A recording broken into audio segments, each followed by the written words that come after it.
St. Ambrose of Milan, the 4th century.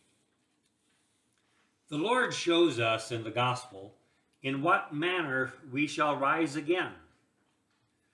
For Jesus did not raise Lazarus alone, but the faith of all.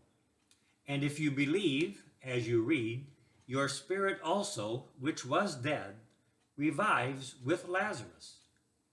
For what does it mean that the Lord went to the tomb and cried with a loud voice, "Lazarus, come out," except that he would give us a visible proof and set before us an example of future resurrection? Why did he cry with a loud voice, as though he were not willing to work in the Spirit or command in silence?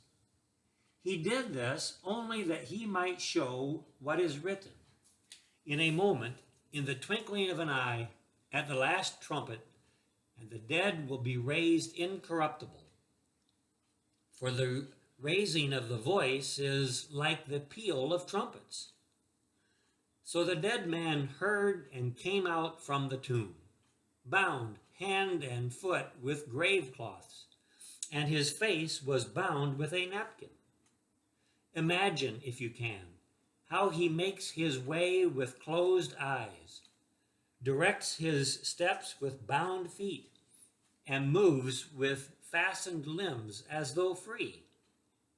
The bands remained on him, but did not restrain him. His eyes were covered, yet they saw. So the one rising again saw, was walking, was leaving the tomb. For at the power of the divine command, nature did not require its own functions, and brought to the extreme, no longer obeyed its own ways, but the divine will. The bands of death were burst before those of the grave. The power of moving was exercised before the means of moving were supplied.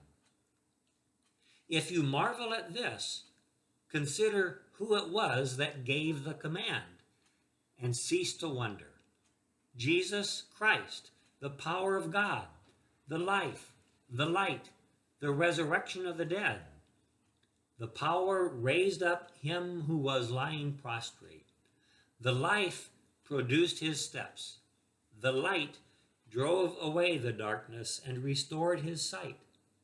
The resurrection renewed the gift of life.